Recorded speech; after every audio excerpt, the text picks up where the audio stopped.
Kia ora te whānau. Ko Pamela Bell, toko ingoa. I'm Pamela Bell. I'm the Chief Everything Officer here at the Building Institute Aotearoa.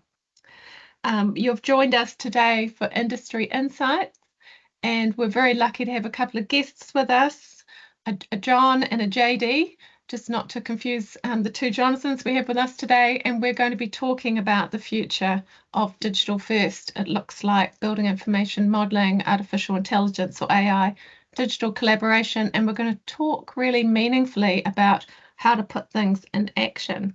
I'm aware that we are now in a Teams environment, so if folks need to change their screen so that they are seeing either the speaker or however you want to see it, the recording will show us all as speakers without you on it, so you can be assured of that.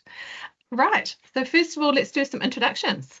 I'm going to start with John and then go to JD. John, can you tell us where you are today, what your role is, and how it came that you came to be in this digital space that you're in now? Thanks, Pam. So I'm based in Auckland. I've been here most of my life. My role is Digital Services Director at Preformance, which is it's a bit of a made-up title, to be fair. But I came into the construction space probably after I came into digital. So I've been in the digital world for 25 plus years. I started as a software developer in London, doing the first. I worked in the Lloyd's market doing reconciliation of reinsurance claims into insurance companies, and then built some big products for big organisations, and came back to New Zealand. Worked in the digital space of Datacom for almost 20 years, doing big system changes, sort of people, process, technology. How do you apply those three to change organisations? And then 2 years ago, I joined Southbase and started Preformance. Yeah, nice. Roundabout. So. I'm going to ask you about the Preformance Southbase thing in a minute, Okay. But what I'm getting from that introduction is that we can trust you around digital. Right. Sorry. Yeah. Now, JD, where are you beaming to us from today, and what is your journey into digital? Yeah, thanks, Pam. Great to be here, and thank you for having us. So I'm down here in the South Island, in Christchurch, and I float up and down the country quite a bit. My role is Senior BIM Manager, and I started my career as a structural drafting cadet way back when, in early 2000s. Spent about 20 years making my way through that, and lucky enough to sort of be around when the digital side and BIM came into play for us. So I spent my career around that, and was a BIM manager and focused on the structural engineering side. About 4 or 5 years ago, approached by Southbase to come into the digital side, but as a contractor. I saw it as quite a scary moment, to be honest. I was quite comfortable and happy doing what I was doing, but I thought, this is a challenge. I want to do something new, and so effectively jumped the fence, and it's been great, to be honest. Obviously, change in a career, completely different sort of atmosphere from consulting to contracting, but it's been really, really good, and being able to, I guess, implement digital solutions that have a real world benefit on site rather than just the screen in front of me. Nice. Okay, cool. Well, that's a really interesting emerging area, the digital one. So what I'm taking from both your journeys is there's a lot of kind of lift and shift of skills from other aspects and industries into this really specific construction and digital space. John, would you be able to just explain, you guys said you're both from Preformance, there's a relationship with Southbase. Can you just explain that for us? Of course. So Preformance is a wholly owned kind of independent company within the Southbase Group. Also in the Southbase Group is the construction business. And the kind of genesis of it was a couple of years ago, kind of the realization that skill sets that Southbase had developed and on their kind of, mission to transform the sector for good, were broadly applicable to the market and not just applicable to the internal workings of Southbase. So we work with Southbase as a client from Preformance. We also work with other big companies across New Zealand in the construction space, and have that kind of separation that allows us to do both of that, both sides. Awesome. Yeah. Okay. So we're going to have a chat about some of the things you've learned so far and understand a little bit more about the projects that you guys are working on. I know one of the starting points is why do it? And we won't dwell too much on this, but let's just touch on productivity and some of the other reasons for using more digital. Feel free to jump in. Why do you think people are moving this way? Is it just general FOMO, or because they want to spend their money somewhere? I think there's a little bit of. I don't think the FOMO has really kicked in yet. I think from the work I've done at understanding kind of the big picture of productivity, it's a massive challenge in construction for both New Zealand and the rest of the world. Like, everyone is facing the same issues. But when I look at New Zealand specifically, you take kind of government data, if we don't sort out our productivity path, kind of, in terms of digital usage, then we won't have enough people to do the work we need to do. It's just as simple as that. And look, I guess looking at government numbers that I've done, and by the end of this decade, we won't have enough new entrants into the workforce to even to satisfy the construction demand, just based on forecasting the past forward. And that might change a bit in terms of timing, but we're on that trajectory where we just won't have enough people to do it. And other industries have achieved, other sectors have achieved a lot of productivity gains through technology, and that's kind of where we see the future. Yeah, absolutely agree. What would you add in there, JD?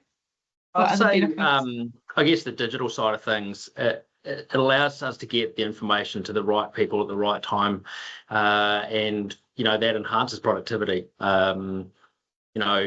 Having a digital plan in place for a project, understanding who does what and when they need to do it and how they need to do it, it has a roll-on effect all the way down to the guys building it at the other end. And digital is one of those things that's always changing. New technologies come about which we can adopt, and then have that benefit of that productivity down the road. So like I said at the start, digital puts the right information in right people's hands at the right time. Awesome. I'm going to ask you a little bit about that in a second, about how we set up projects for success. But just to, first of all, to John's point about productivity and as a way to get the most out of our people, that definitely speaks to the 2016 report that Mark Farmer from Cast Consultants in the UK put out about modernise or die. Right, that was the original call, 2016, and since then we've seen BIM uptake in the UK in particular be led in that government space. So it was interesting because a couple of us were at FCon, Future of Construction in Brisbane last month, and Mark Farmer was there again talking about productivity. And what's really interesting is that our construction line versus manufacturing or any other industry is still disproportionately low in terms of productivity. So I'd say we can only do better. So what have we got to lose? Not much. Exactly. But JD, on a practical perspective, how early is too early? When do we start discussing digital in a project life cycle or stage? You need to do it right at the start of a project. Like at the moment, we're in the very early stages of a large project, and we're implementing our digital plan to understand, like I said before, who does what and when and why and how.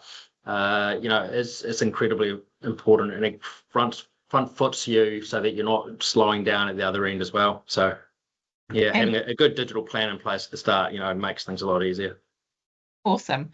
In terms of that expectation setting, can you give us an example of the kind of detail you need to decide up front? Is this that level of data or accuracy, or there's the level of development which a lot of people talk about.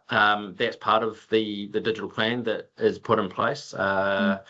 And we have different stages of design, preliminary design, developed and detailed, and it's making sure that everyone understands, especially in the design stages there, what they need to do and when. And that rolls right through to procurement into construction, and then the shop detailing and modelling stage as well, and having an understanding of what is coming before you, so that what you're going to get, you can price on, you can understand, what you're going to need to do for your next stage. It's highly important. Yeah. So it's very much the conditions for transparency and trust and no surprises. Yeah. Absolutely. John, what would you add about that pre-construction phase?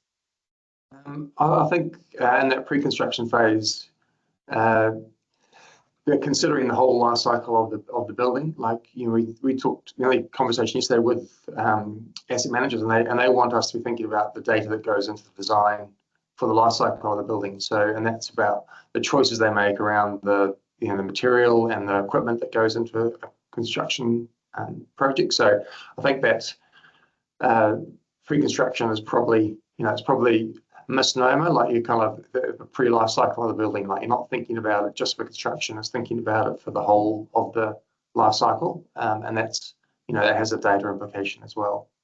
And I guess the other thing I was going to think about with some of the digital things that we're seeing in pre-construction is, or pre-life cycle, if I can use my own terms, is that there are some really interesting kind of tools and abilities to bring kind of rich data sets into that process, like scanning data and other kinds of information that probably haven't been thought about in the past, particularly maybe in brownfield sites that are kind of being refurbished. So there is some really interesting, new technology allows you to bring that information forward, which is about, operating off good information from the get-go. Awesome. So what we're hearing is trying to get things right from the start, because good data in equals good decisions out. What about once we get to site? You started to talk about scanning. Can you talk to us a little bit about what we might see at site in terms of data capture? Pam, before we go that phase, there's a really interesting piece of anecdote we did around a major project in that pre-construction space, and just to give some context to the benefit of this process. So we took one of the big projects here in Auckland. We took all of the major and critical design clashes for that project, and we sat down with a subset of those with the construction team and said, well, how much would it cost you to deal with these construction issues if you had to deal with them on site? So just the main ones. And kind of worked out for every dollar we spent figuring out in the digital world, we saved the site $28. So, there's a massive return on investment if you can resolve these issues. And that's about, less input to create the same output. We end up creating a much more positive site environment where they're not having to deal with issues, both in time and materials and cost. So big impact. Yeah. Solving the problems in a digital world first, because it's easier. It doesn't have a roll-on effect to people on site where you've got people delayed, which has another roll-on to another trade, or possibly holding cranes up, which are, thousands of dollars a day. So yeah, obviously, the digital side can save a lot of money. Yeah. And I'm hearing something here about accuracy in the way that we record and report, which means that people making decisions in the boardroom, let's say, are getting the information from site, and being able to quantify the benefits must be really critical when you talk to clients. I'm really interested in how we convince people at the beginning to go down this journey, and particularly around investment in, say, a digital twin or facilities management, and thinking in particular about what we've just seen with the archives case study. Can you talk to us a little bit about how data telling the story becomes part of influencing and helping the client realise the benefit up front? It's an interesting challenge. I think that client conversation is still ongoing. People haven't kind of clocked onto the fact that some of the people I talk to in those client seats or the decision-making seats are starting to recognise that they're not just procuring a physical asset. I think this is one of the talks at the Digicon really discussed this well, about you're procuring a physical asset and a digital asset. And at the moment, construction is mainly a physical asset with some digital stuff kind of sellotaped to the outside of it. But we ultimately have a need to create a digital asset, and that digital asset will have a different supply chain. You know, it has a different sort of set of metrics in the way you explain it. And part of what we're doing is just trying to educate people on the fact that there's a lot of value in the data that they generate, like generate in design, generate in construction. Currently, most of that data, as it goes through the end of construction, is handed over on a USB stick, which ends up in somebody's bottom drawer, and it's never seen again. Like, there is, you know, a huge kind of untapped resource in the way that we use data within construction, and that's important for people to start to recognise that they procure both things, digital and physical assets. So. Yeah, that's so interesting, the idea that a USB stick ends up in the bottom drawer. It's a little bit like this issue we have with projects having a start and a stop, and how do you make sure that there's continuity of learning? Exactly. I don't know. JD, what do you think about this USB stick in the bottom of the drawer? Well, the thing that I think about this is I'm really enjoying the process I'm working on at the moment. Start of a project, and it's a large project, national significance, and we're trying to address those issues right now before the project's even started. So the thing that I see a positive out of that is we see the benefit, and then we've got to find out how to make that benefit come to fruition. And that, for me and the team, is in that digital plan. So it's including the right people in those early discussions. So we've been talking with the AMFM providers, trying to understand what they may need from a digital, specifically BIM and 3D modelling perspective, and the data that goes into that. And then basically, I guess, having an understanding of what we can deliver to them, and then how they will use that. So I think from an AMFM point of view, there's almost a challenge out there to uptake digital the way designers and contractors have now, and to really improve that whole of life cycle sort of delivery of a building. So I think, rather than being at the end of the road when it is a USB stick and you might chuck it in your computer once and download a little bit of data and then it goes in your drawer, the challenge is for those AMFM guys to use the software that's starting to come about, digital twins and what have you, rather than it just being a buzzword and seeing little snippets of what it can do. I'd like to see, AMFM, grab a hold of it and show us what they can do. Okay. I mean, to the uninitiated like myself, it looks like the design community is already quite digitally literate. Designers in 3 dimensions, etc., or more, depending on if this cost, etc. And then the facilities management, it's obvious that the scale of information they're dealing with, that the digital twin is going to make life incredibly easier to locate and to keep records. I'm interested in how those two ends of the delivery stages lift up construction in the middle. Is construction the laggard here? Is at site the laggard? I mean, how are we going to get more digital efficiency across the whole connected supply chain, do you think? I guess it's putting the information in the hands of the contractor, really. The design teams have been using, they've been in the digital world for many, many years now. And, the traditional delivery of PDF drawings, or back in the day, printed A1 set of drawings that goes to site. Contractors like South Base, they're technically savvy. All our team have iPads. They have the Revisto app on their computer and on their iPads, and they can literally take the model to the site, stand out on the floor and hold it up and use things like augmented reality and so on.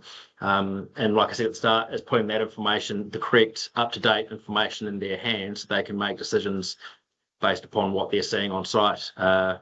Obviously, things are in the virtual world, things are millimeter perfect, and we can get things so accurate on site. It's a little bit of a different story. Things do pop up.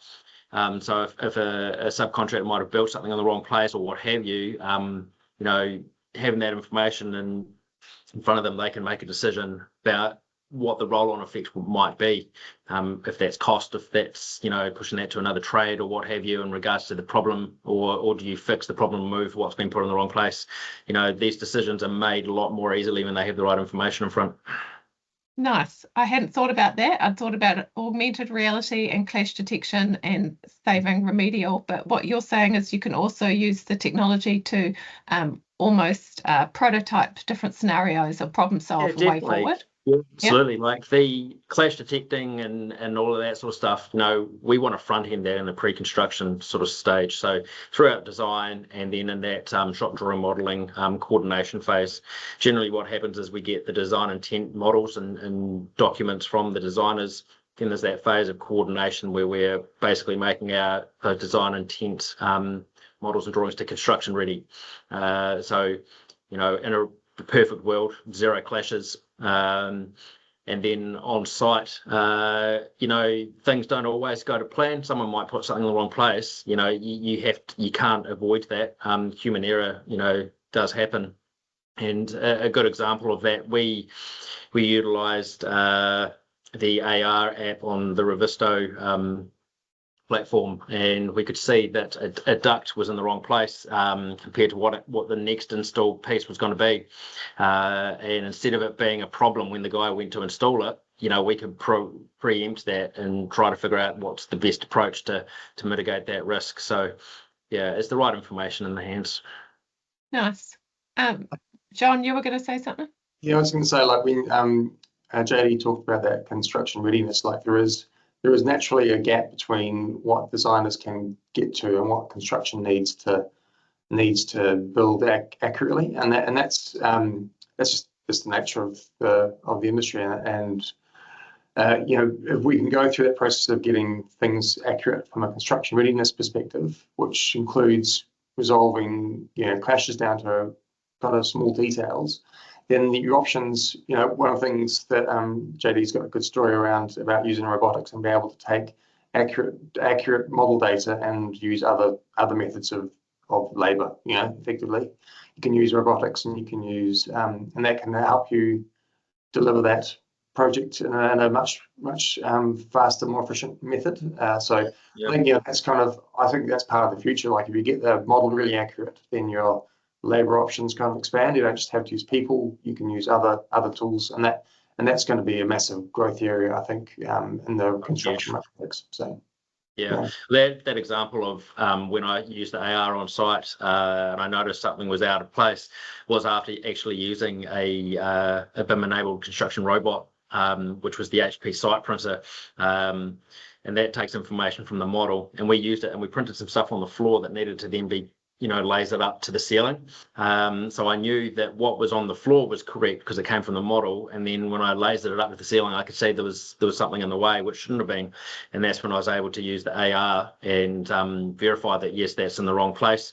But as John said, with robotics, it enables so much more, accurate layout without that human error. And that's driven straight from the BIM modelling side of things. And the thing that I love about it is it's a byproduct of the process that we're going through already. We're already in the coordination environment, digitally clash detecting and solving issues. The roll-on effect into construction robots is just the information's there and done. So that's the next step, and it doesn't take a lot more upfront work by the team because they already need to do that for the project. So if you can and then leverage that in construction robotics, it's a benefit. Okay. Hey, let's just dig into that word robotics for a second, because of course there's a spectrum of size, and I'm also aware of accessibility, like a small medium enterprise. How is it going to get started? Are the tools going to be owned by just the large firms, or is there going to be co-ownership between a cluster of smaller firms, or how is this going to actually roll out at site? And what's your kind of beginning use case? I mean, how you've talked about obviously site measurement and scanning, but what's your let's get started with robotics use case look like? Yeah, I guess, looking at the type of project, not every project is going to benefit from having a construction robot. That might be due to size. One of our projects down how south. Big or how too small? I think you assess those sort of things right at the start of the project.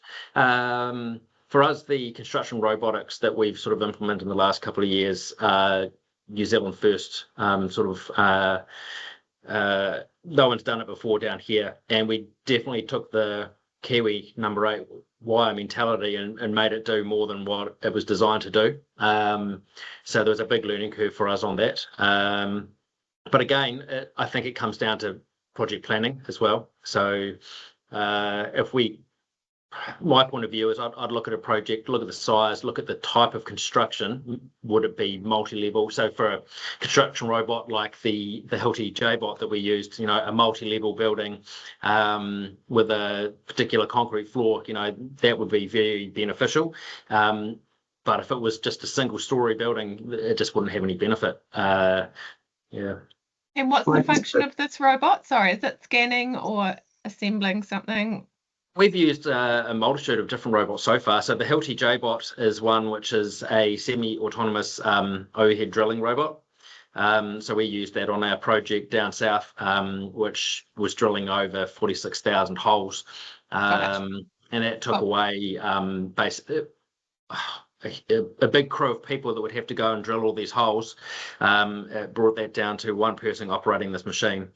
The other robots that we've utilised are the HP site printer, which is similar.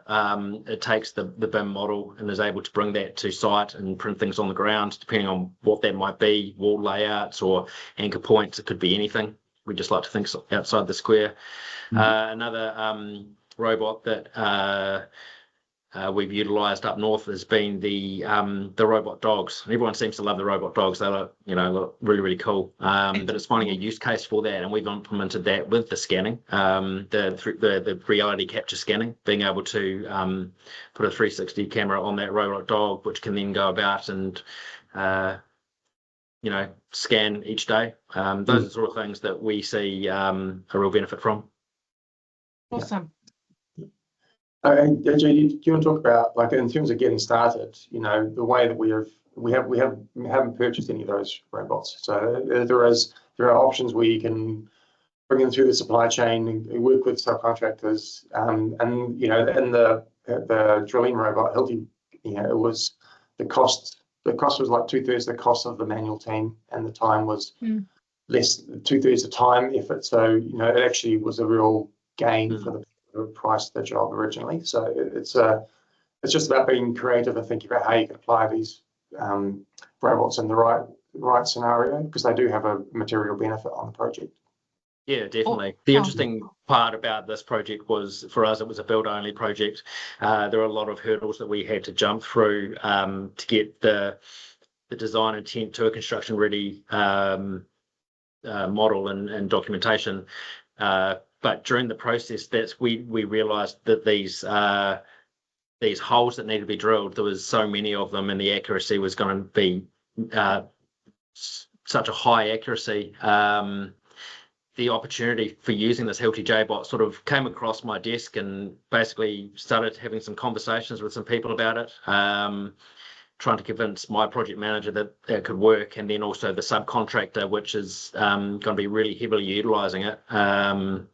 And I guess the hardest sell for me was trying to let them know that what we can do in the digital space to enable the robot was that we could do it. I had huge faith in my team that they could do what they needed to do digitally, and then the guys on site just went for it, and it was good. We had it took away safety issues. Obviously, you've got a robot which is drilling all these things at height, so there's a raft of health and safety issues that were completely removed.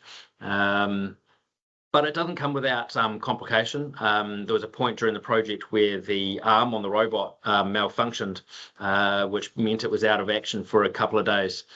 And so my project manager was sort of panicking a little bit, saying, what do we do here? What do we do? And I just basically tried to assure him that we have it under control. We're fixing it. But in the meantime, he had a couple of guys start to drill in a manual way, which they did, would have done back in the day before a robot. And as soon as they started doing that, the health and safety officers started pinging them for safety violations here and there, and the accuracy wasn't as high. So even though the robot was only out for a couple of days, it really showed that those things were removed completely, which was great.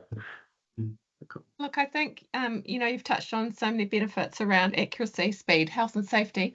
The speed aspect I'm interested just to pause on for a second.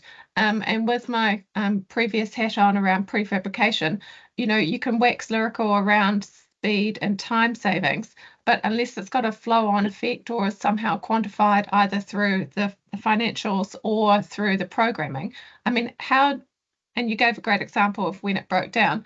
So you might have already answered my question, which is, was the time saving already programmed in to the program, or was it a benefit that gave you a bit more leeway, I guess? As it was a new technology for us, it was quite hard to, I guess, program that. That's not my forte either. I just made sure that it was enabled and that it could do what it needed to do. However, a good indication for me on how it was working and how everyone was quite impressed was the fact that it was installing all of our secondary steel for the seismic restraint of the building.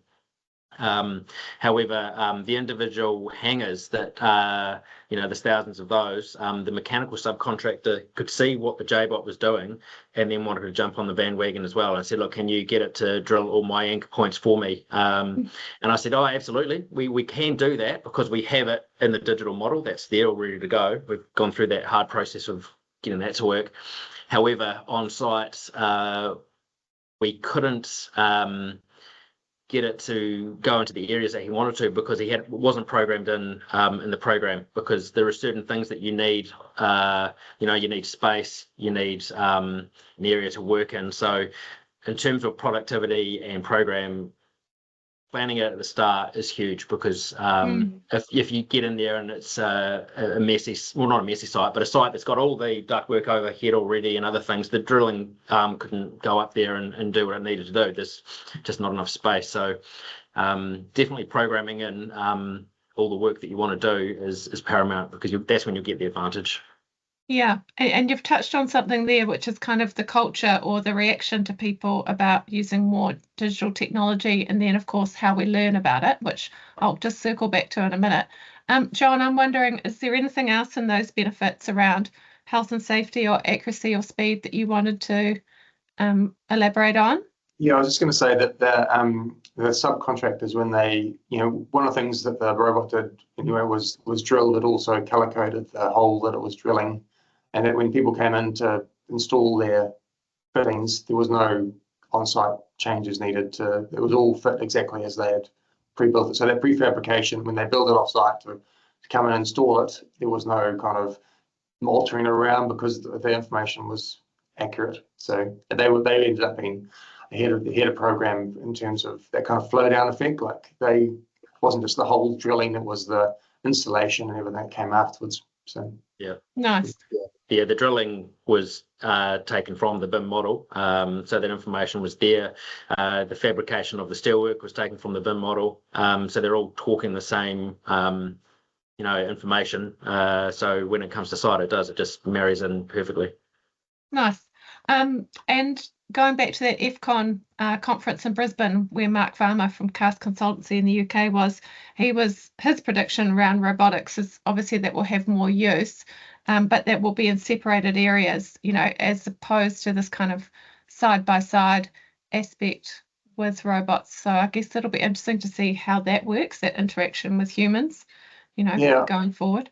I mean, all the robotics that I follow robotics and construction pretty closely, and all the stuff that's been developed it's not kind of a robot and a human. It's like it's together. Like there is come the J-bot, there's someone who's an operator that is kind of just helping it work. So I think it's going to take a long time to get to the point where it's independent. I just don't think it's going to happen for a long time. You're always going to have somebody overseeing it in some fashion. So. Okay, so I'm hearing that you're following some stuff around robotics and construction. What would be really cool is if we can just help other people understand where you guys get your juice from. How are you getting upskilled in the digital and robotic space? Would you recommend any places that people go to for skills, for podcasts. I'm obviously going to suggest that the Building Institute's resources page has got some great webinars and podcasts around the AI space. A good one from Justin Flitter recently about how to train your own AI agent, and obviously the Digicom presentations from March. But tell us about how you guys are upskilling, please. I'll start there. So that's I'm a constant work in progress when it comes to upskilling. So I consume. I'm less construction specific and more technology kind of knowledge. So books, YouTube, podcasts, all that sort of stuff I consume as much as I can. And one of the things that has been really useful for me anyway is like us to have Google search alerts, and so it just goes through, and every morning I get things on construction innovation, construction technology, construction robots, just kind of as an email that summarizes all of the news headlines in those spaces. So I find that kind of quite useful, just to keep a kind of pulse on what's going on. In AI space, I think it's moving so fast. You just have to try it out and do a bit of learning, with your hands on. So like pretty much every tool has got some form of free trial available. So being able to go in and test it out and try stuff out, it's a lot easier than people might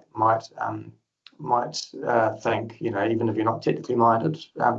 The other day I built, as a friend wanted some information on body corporate rules, and so I built them a website.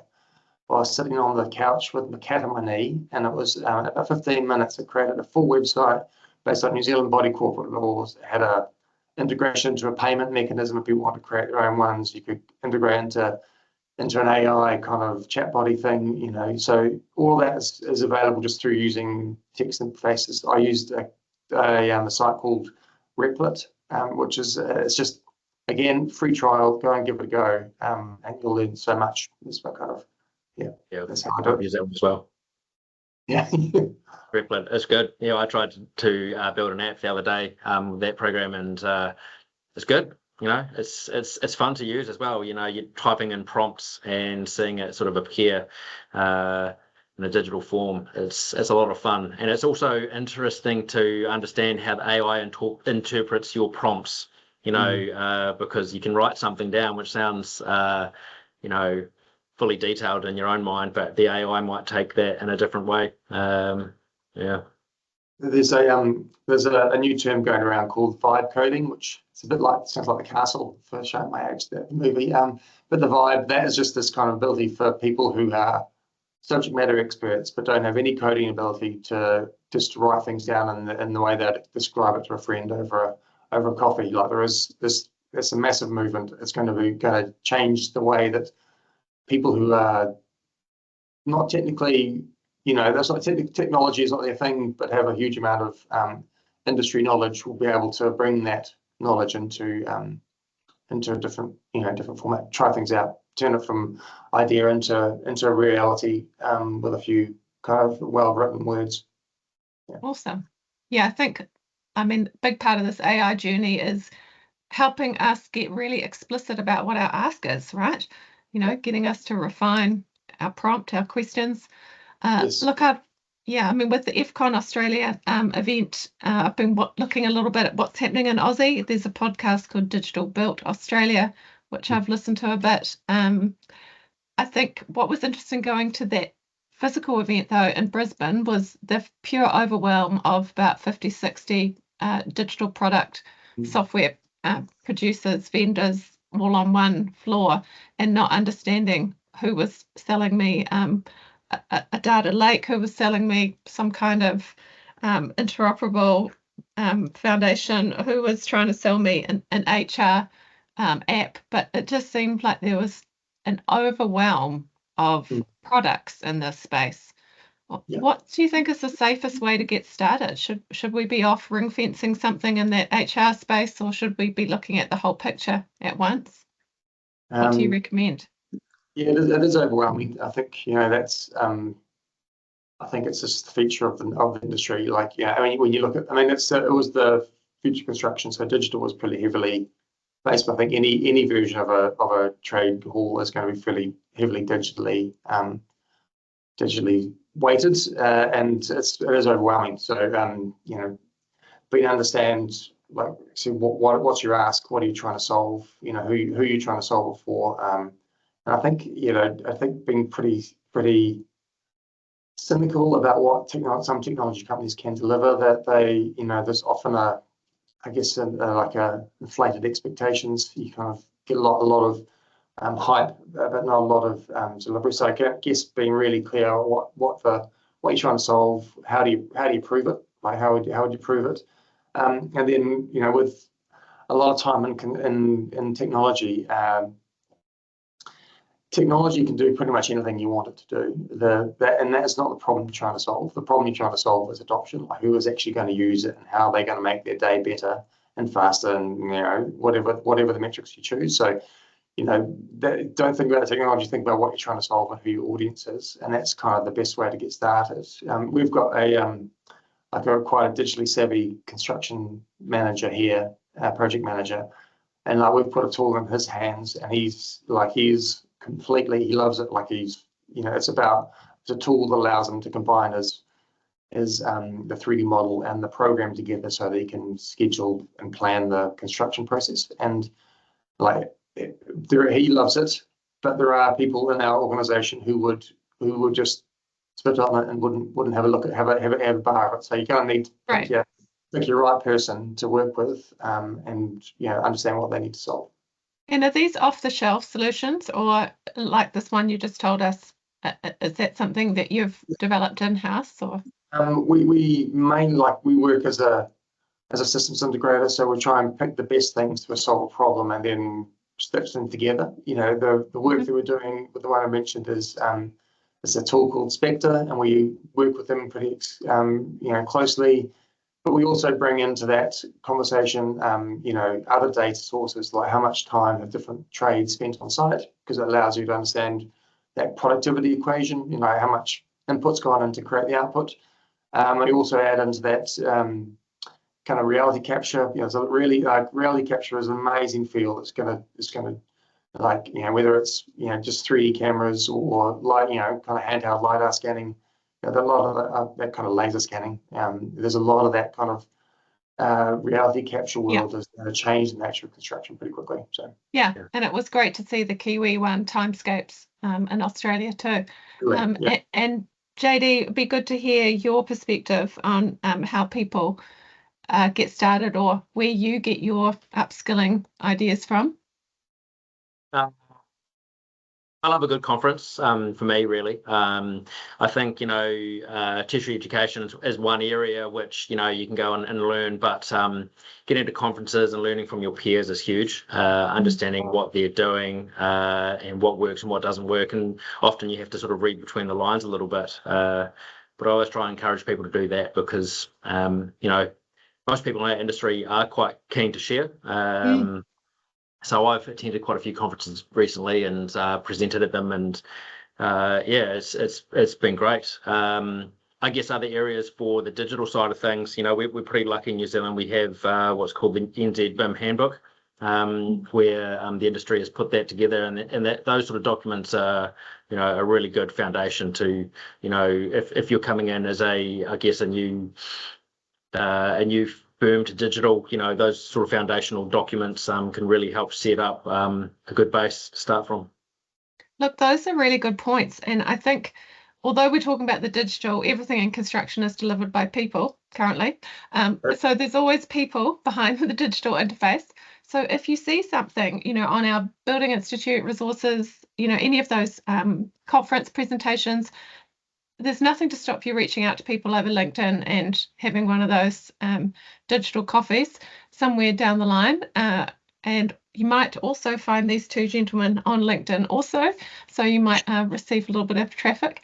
But I think this is really important, that the spread of ideas in our industry is absolutely through the people in it. And here at the Building Institute, we're absolutely all about connecting people with information and with helping people build their social capital, which is people like you two. So I can just see that our time is running out. I feel like we could talk for another 45 minutes, no problem at all. So I just wanted to say thank you very much to both of you. If you've got any last words, just interrupt me. No, I just say, like, yeah, with the digital space, it's just don't try and solve it all at once, just step into it. So nice. Yeah, I think remember to have fun along the way, because it's a fun industry to be in, and yeah, it's great. I'm glad you pointed that out, because I was thinking that along the way. Yeah, this is fun. But I think what you talked about before, John, about being really clear on your pain point and what success looks like is a really good entry point, because I have heard people say, you know, digital or a widget or a tool, it's not actually going to solve it. It's you actually figuring out what it is you're trying to solve first, right? Which very much goes back to even us just normal people using ChatGPT to ask a question. It's really all about what your ask is. yes. Look, folks, we run these industry insights every month. We have got another one coming up in the middle of July on the 16th. And that's our kind of twice a year check-in or mood of the room. It's where we go around and we talk to our board members about what's happening in their sectors. We've got folks across commercial construction, multi-residential construction, infrastructure, government, you name it. We'll also have Hayes in there talking about their latest skills report. I'll be expecting that we'll see something about digital in there. Later in the year, August, September, we've got a project we're working on called the Career Pathways Project, which is with the Construction Growth Foundation. They used to be called the Building Construction Training Fund, and it's also with University of Canterbury's Building Innovation program, which is part of an MB Endeavour Fund project, and it's all about tracking digital skills in construction. So we'll hope to have something visible for you about pathways and the different roles in the industry and where digital sits. Cool. So lots of things happening at the Institute at the moment. The other biggie, of course, is we hold a big conference and a big awards every year. Our big awards, the Building People Awards, is coming up on the 8th of August in Wellington, Poreki, Wellington. It'll be at Tākina, and we've got a couple of great site visits to the Living Building Challenge building at Victoria University, Ngā Mokopuna, and a site visit to Naylor Love's renovation of the Wellington City Town Hall. So lots of stuff to do if you're coming to Wellington for a long weekend. So I hope to see you there as well. Thanks very much, JD. Thanks very much, John. And we'll be looking forward to seeing more about Preformance coming up. Thanks, Pam. Appreciate it. Thank you, folks. Ka kite.